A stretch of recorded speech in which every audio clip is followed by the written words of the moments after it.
mgawanyiko inazidi kushuhudiwa katika chama cha ODM kuhusiana na ushirikiano wake na chama cha UDA katika uchaguzi mkuu ujao. Baadhi ya viongozi wa chama hicho wakiongozwa na gavana wa Siaya James Orengo na katibu mkuu Edwin Sifuna sasa wanasema ODM ina uwezo wa kutoa rais na kusisitiza kuwa sharti wawe na mgombea wa urais katika uchaguzi mkuu ujao. Wamezungumza hayo katika kaunti ya Busia baada ya kuanza mkutano wao wa kwanza wa Linda Wananchi. Viongozi wa mrengo wa ODM ambao sasa wametajwa kuwa waasi waliwasili kwa kishindo kaunti ya Busia kwa ajili ya mkutano wao wa kwanza kabisa kwa jina Linda Mwananchi.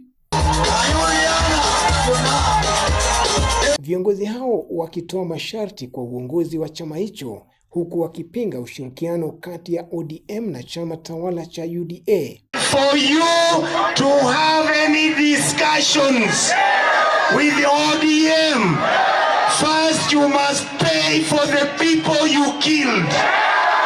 Number two, they are also saying that before you can discuss with ODM, tell them what you did to the Mumias and Nzoia Sugar. Ambia hapa Busia hii mambo ya SHA haifanyi. Hospitali yenu iko hapa. Tuliingia ndani. Hakuna madawa. Ukiingia hapa Busia, hospitali iko hapa. Line hii yote unaona private pharmacies zinauza madawa. Akizungumza katika mkutano huo, gavana James Orengo amesisitiza kuwa ODM ina uwezo wa kutoa mwaniaji wa urais na sharti iwe debeni mwaka wa 2027. ODM ndo lazima itengeze serikali na ODM lazima iwe na presidential candidate. Wangapi wamekubali tuwe na president?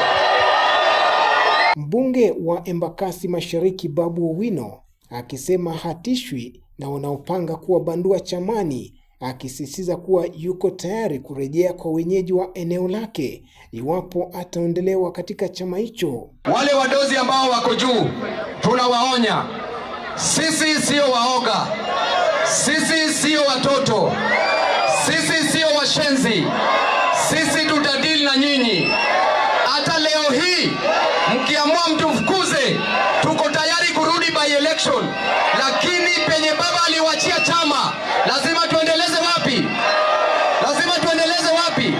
Na huku muda uliowekwa kwa serikali kutekeleza ajenda 10 za makubaliano ukizidi kuyoyoma, viongozi hao wanasema hakuna kuongeza muda au kutia saini mkataba mwingine na serikali. Karibu watu 15 ambao waliuliwa wakazikwa, wengine wakazikwa mpaka Siaya, na tunasema hivi, Busia oye! Busia oye! Hatuzungumzi na mtu yoyote mpaka hawa vijana wetu wapate haki zao. Tuko na